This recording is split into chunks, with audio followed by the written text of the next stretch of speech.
So Borodar Pawb. I'm carrying on, as John has said, in the book of John, and we have got to chapter 6. It's a very long chapter, so we're only part way through it, and I'm only talking for a short section.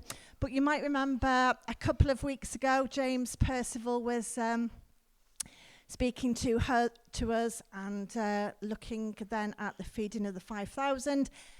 And he finished with the bread of heaven, that fantastic hymn you may recall if you were here.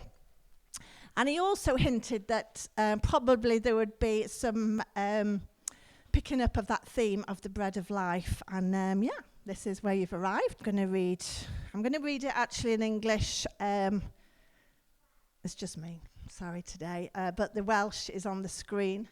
When the people saw him do this miraculous sign, they exclaimed, "Surely he is the prophet we have been expecting."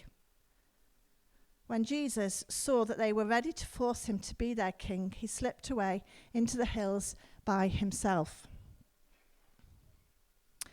That evening, Jesus' disciples went down to the shore to wait for him. But as darkness fell and Jesus still hadn't come back, they got into the boat and headed across the lake toward Capernaum. Soon a gale swept down upon them and the sea grew very rough.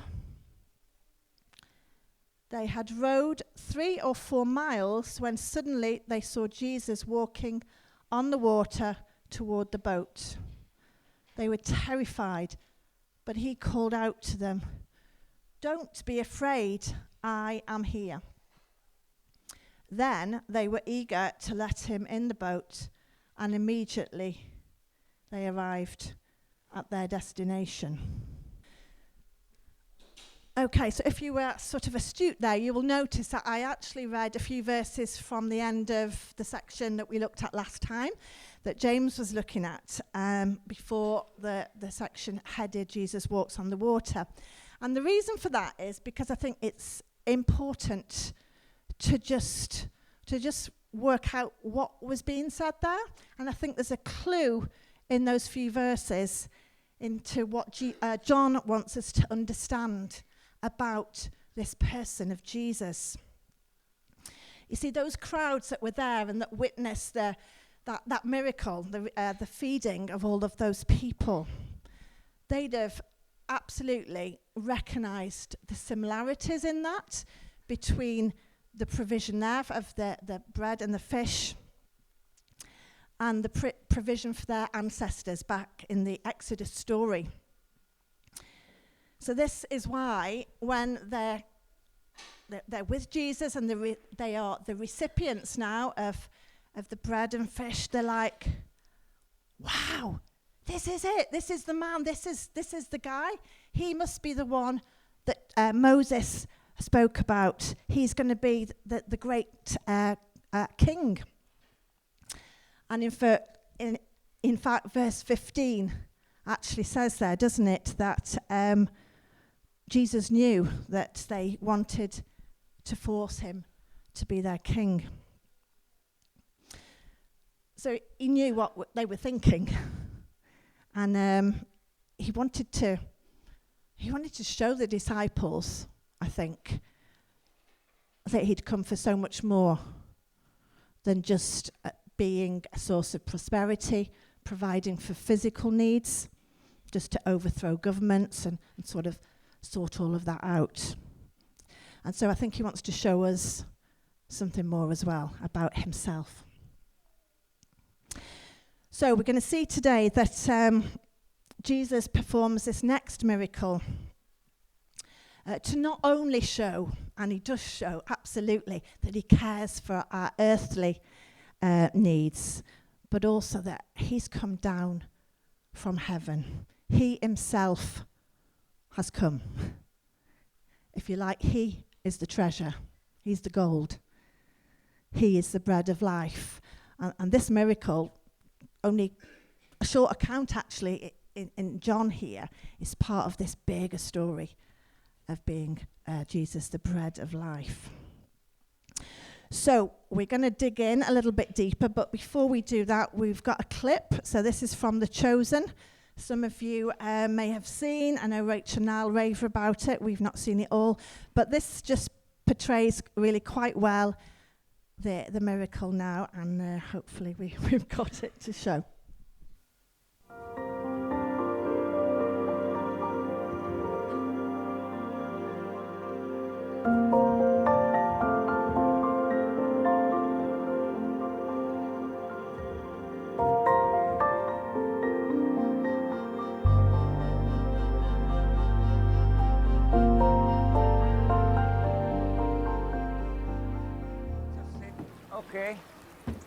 Okay, it will do it. Not amazing, but it will do. No net, no fish, nothing. I just want the boat. I want 4 hours waiting inside when I come back. Okay. Listen, how much you want? Because I'm in a rush, it's waiting for you, okay?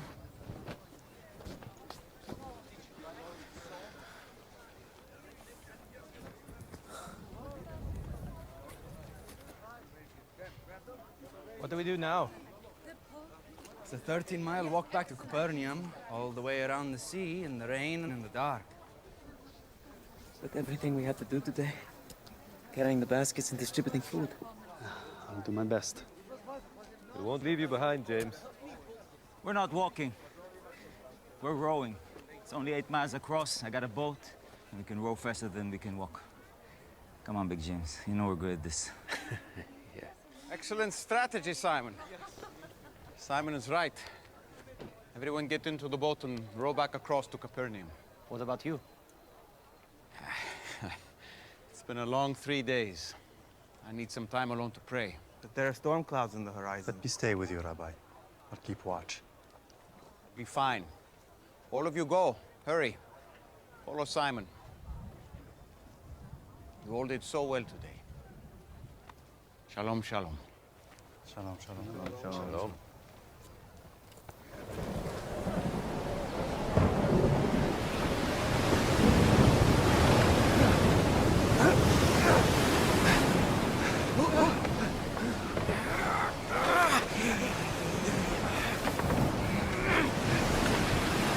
Simon! We're not getting anywhere! The winds are too strong! We should turn back! We can get there! Just keep rowing! Simon! It's the 4th watch of the night and we've been stuck in the same place for hours! Help James! Are you alright? James, are you okay? Help him up! Help him! We can't take much more water! We'll founder! Better off wet and cold on land than drowned and dead out here!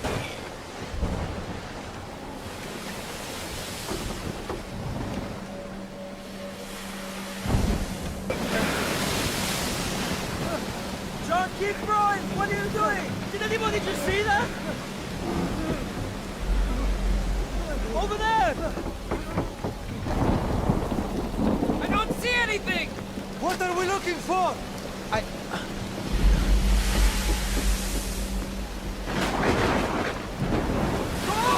Go! Hit the boat! Go! Let's go! It can't be.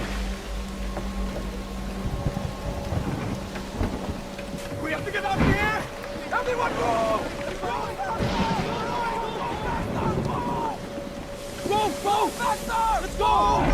Nobody move! Simon, what? I said everybody stop!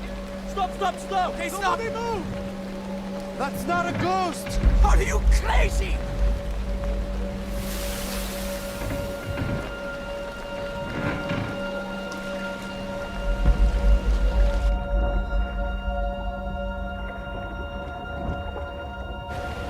Don't be afraid! It's me! Jesus? Impossible! How is this the second most incredible thing I've seen today? This surprises you? Did you learn nothing from today? That's quite good. It's quite a good visual portrayal, isn't it? I think so. And did you see on there that Jesus told the disciples to get in the boat? In the passage we read from John, we're not given that detail, but I think it's It's in Matthew as well that that is added. It does seem to be the case that Jesus said, get in the boat and go over to Capernaum. So we see Jesus here, don't we, dispatching the disciples, and then out of obedience, they went. And so then they got to their destination and everything was fantastic. No. It's not what happened, is it? That's not what happened. They acted in obedience, off they went, and all was good, tickety-boo. No, that's not the story here. Their obedience, if you like, led them to a dark and scary place.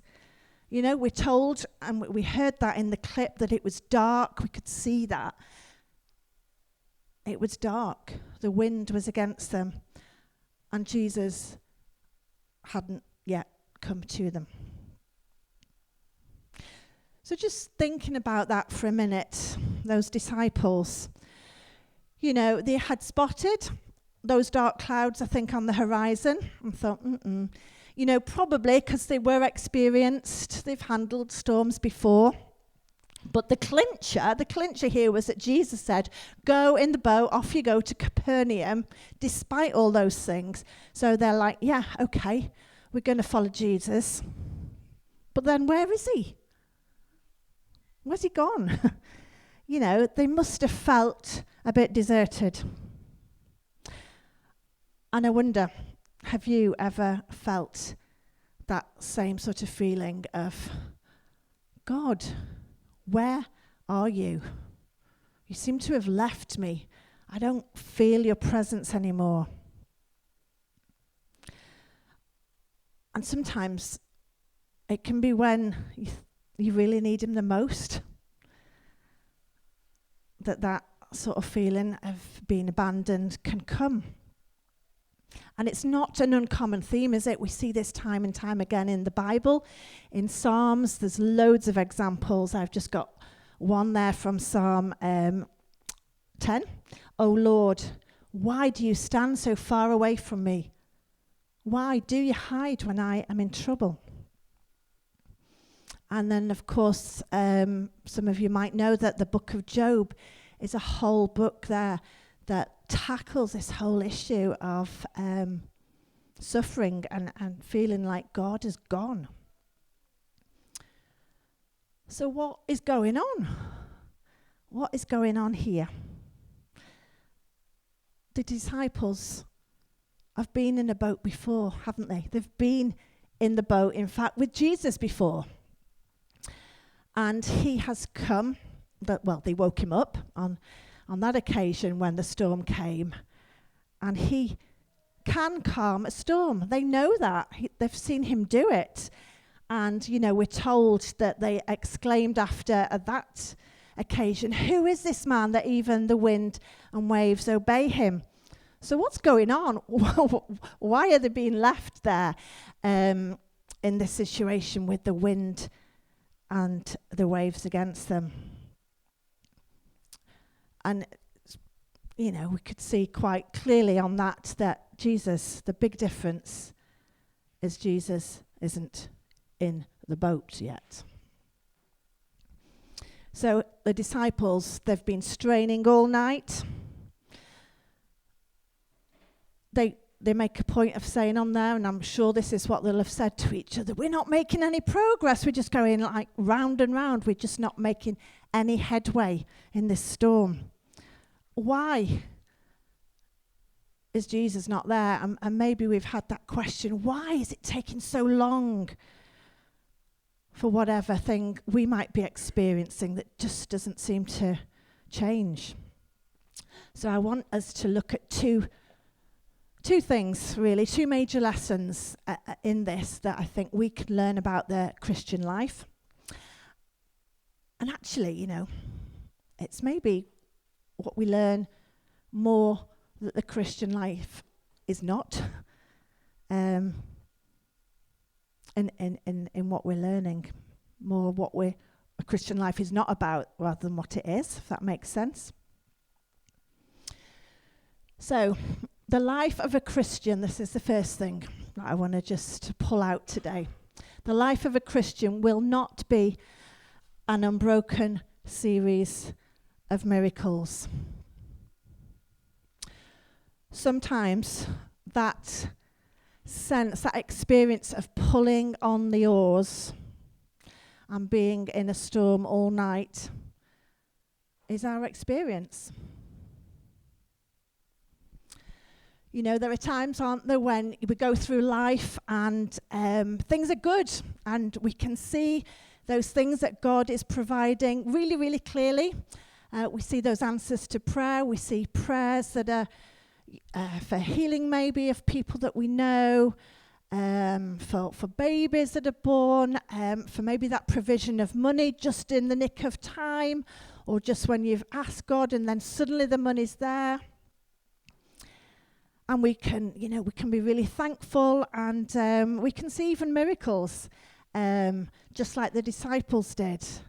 And we do still see miracles. We prayed this morning and we thank God about last Saturday when the baptisms happened.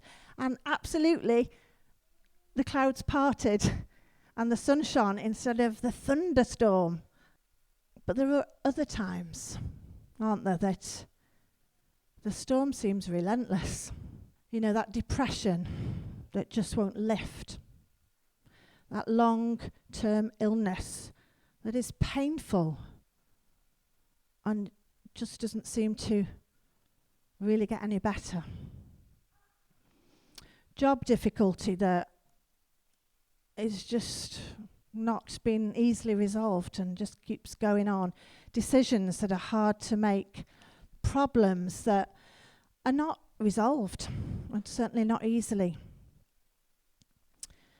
So I think, you know, we're not immune as Christians, and I think we need to remember sometimes that we do live, and we have to live in this broken world, this fallen world, but a world where, things get tough.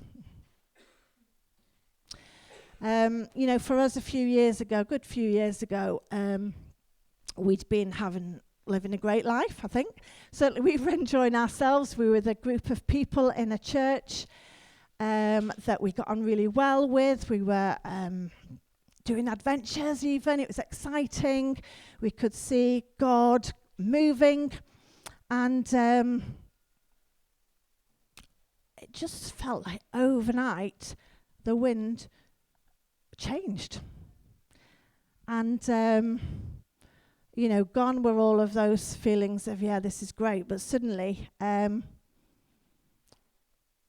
we were experiencing a lot of pain, a lot of grief and loss, betrayal, really difficult things.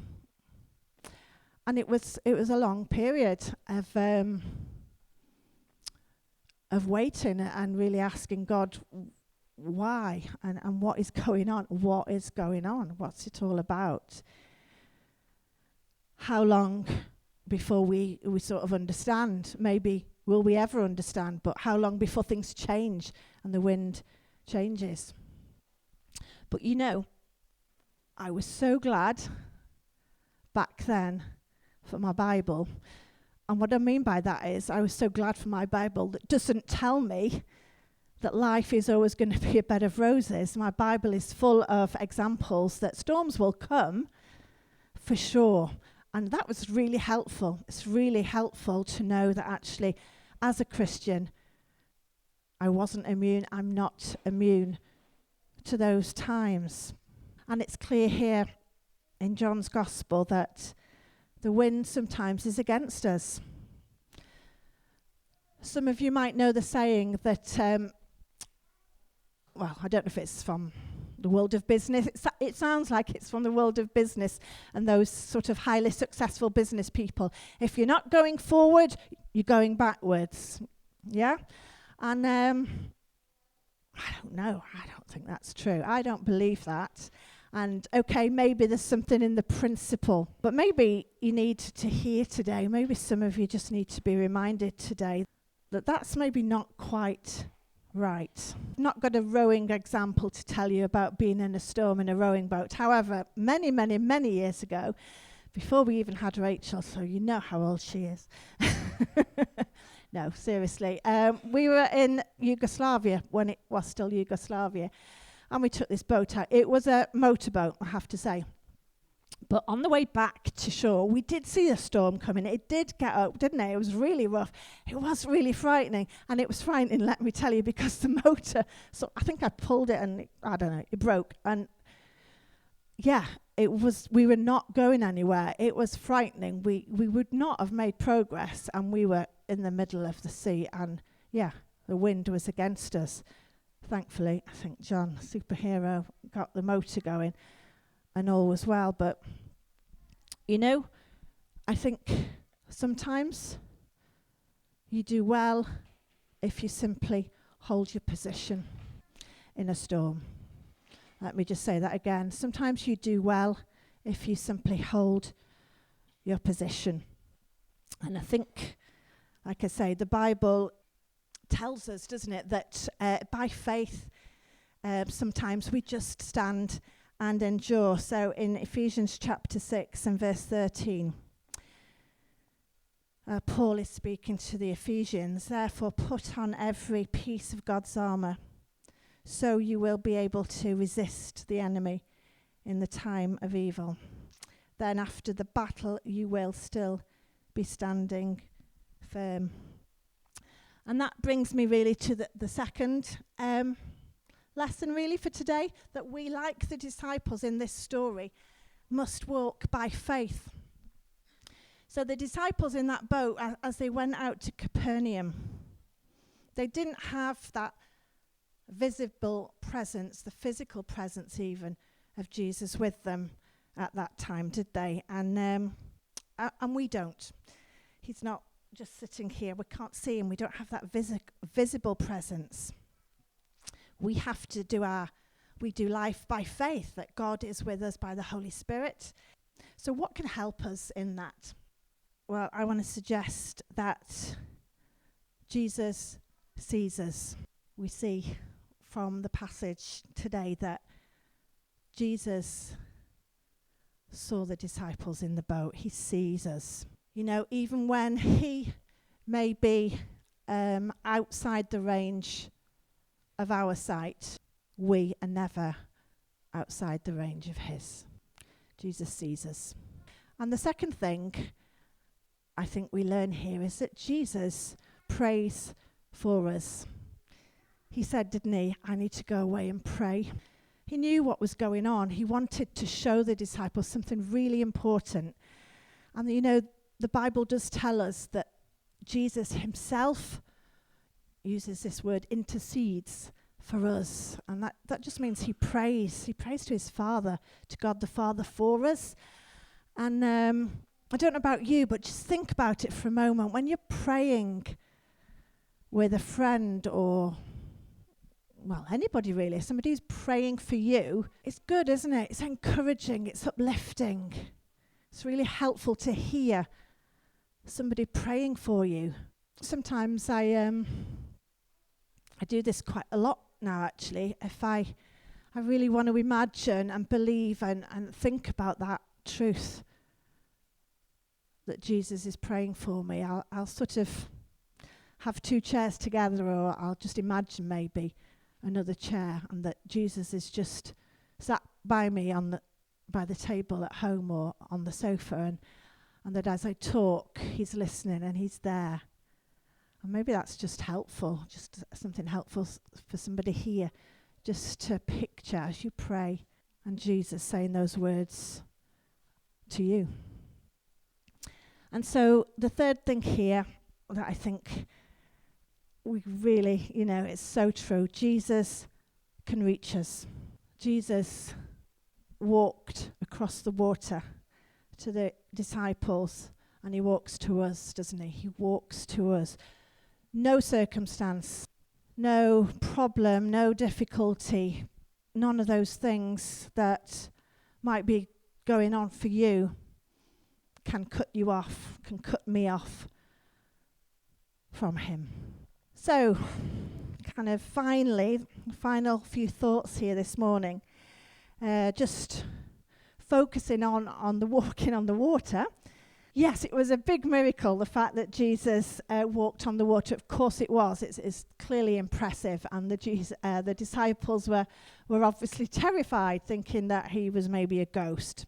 But I think the message that Jesus was bringing here, and this I hinted at the beginning, and really what all our worship today has been about, Jesus is saying, I am coming to you. He's demonstrating with his very presence that he is the miracle, in fact. Yeah, he fed the 5,000. He provided, and he does provide for our earthly needs, our physical needs, our hunger, our safety, our warmth. But in this miracle, he is bringing his very presence. It's interesting, isn't it? He doesn't still the storm. He doesn't actually command the wind and the rain to stop. We're told actually that immediately when Jesus got in the boat, they got to their destination. And I think it just underlines, I think the message that John wants us to hear is that the miracle, it's like a miracle in a miracle, isn't it really? That Jesus is that second miracle. He comes. And so it's true for us. He comes amidst the storm. He says, it is I. Don't be afraid. I am here. And so I'm just going to say that again because I like repeating things, and also it's good to just reflect and let that linger. Maybe you just need to hear that today. Jesus comes and says, it is I. Don't be afraid. I am here. So whatever storm you're facing, if you're facing a storm, and not everyone will be, he's saying to us, he says to you, he says to me, I'm not only here to give you bread, I am the bread. I don't just stop the wind and the waves. In fact, sometimes I don't do that actually, but I do get in the boat. I do come to you. I do talk to you. I am with you. And you don't need to be afraid. And so as we finish in a few minutes, not just yet, we're going to have another song, but I just want us to respond. For those that are not regular here in Lighthouse, we like to respond when we've heard from God's word, and sometimes that takes, different forms. But today I just want to pose a couple of questions for you to think about. So where are you today? It might be that there's an area of your life that you've just been reminded of, and you just need to reflect that Jesus comes to you, that he sees you, and he's telling you not to be afraid. And you might be somebody who that resonates with today. Or you might be thinking, I'm one of those people for whom life's good at the moment. I'm not in a storm, and I'm really grateful. I'm really thanking God. But maybe you can get alongside somebody today who feels like they are a bit in the middle of something. And maybe you can help to bring that presence of Jesus into their situation.